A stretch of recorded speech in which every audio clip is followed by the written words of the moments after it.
Hey guys, how are you doing today?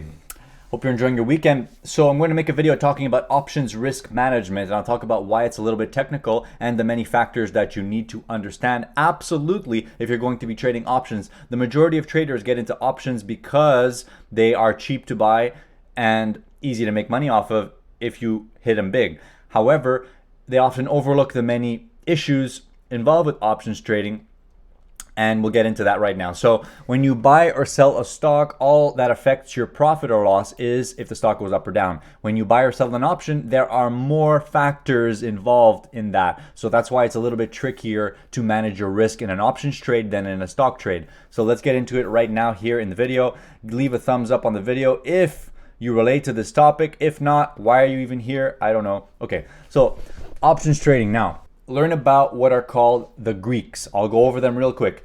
Delta, which is how much the option is going to move based on a 1 point move of the stock. That's important. That's your dollar move of the option.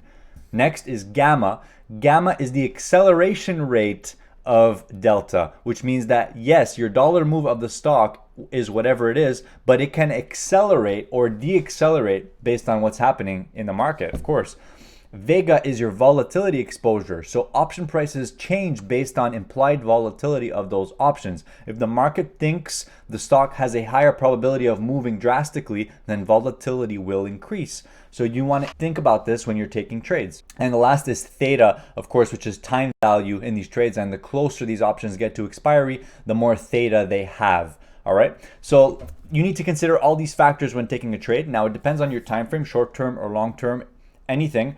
All of these factors will in fact affect your trade if you're trading options. So for example, let's say, I'll give a hypothetical example. Let's say your strategy is selling puts on an index, and all of a sudden volatility spikes and you have many puts that become in the money, and now volatility is spiking. So those premiums that you sold are going to increase. Now, the more volatility increases, the more your spreads are going to increase in value, making them more losers. Okay, so that is a risk if you take that type of strategy. Now, if you buy those options instead, now volatility is on your side, because as volatility increases, these premiums are going to go to the moon and you will make money. So that's understanding a part of your risk in an options trade is volatility, okay? The important question is how to manage your dollar risk per contract on an options trade. This is the most important thing that I'm gonna talk about, and it's harder than you think. So with a stock,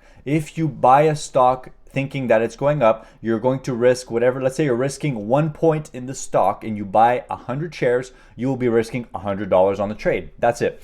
Now, if you trade an option, it's slightly different because you have delta, yes, which is the dollar move of the option based on the dollar move of the stock.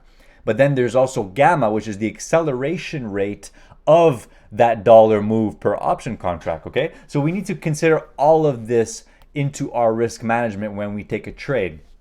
And yes, it is more math to do when you are trading.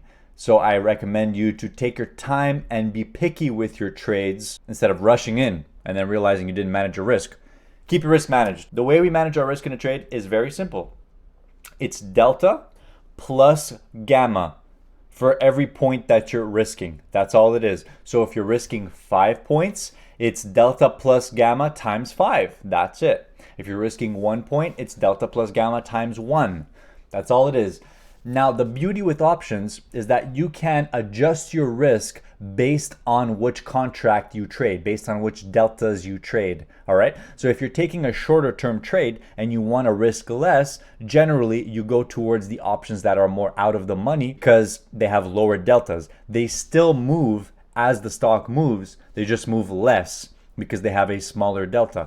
And that is part of your risk management, okay? So for example, if you're trading a small account, generally you're trading these, you can trade options on these big names like the SPY, the Teslas, the Nvidias, the Rokus, the etceteras, but you got to look for those slightly lower deltas. You can look between a 5 and a 10 or even a 20 delta in some circumstances, but you don't want to be trading these 50 deltas, especially if you're trading an extremely small account, obviously, okay? Let's say I want to risk $20 per contract on an options trade.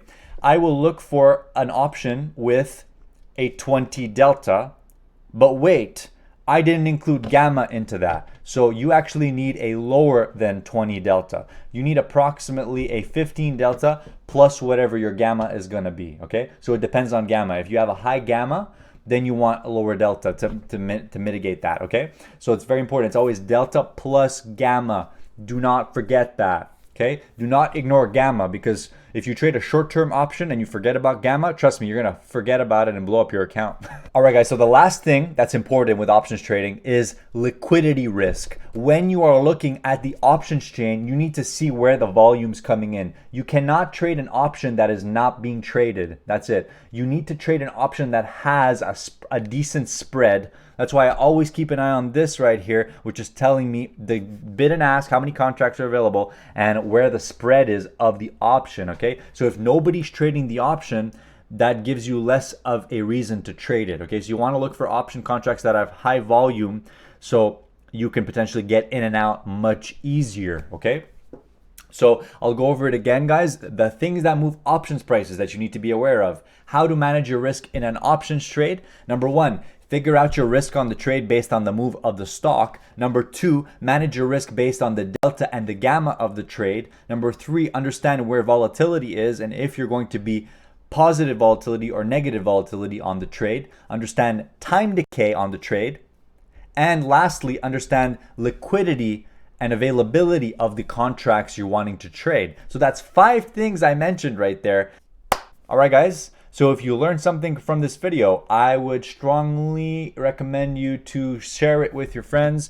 But I already know that the majority of options traders do not manage their risk on every single trade. And that is why the traders who do will continue to have an edge over those who don't. Have a nice day. Cheers.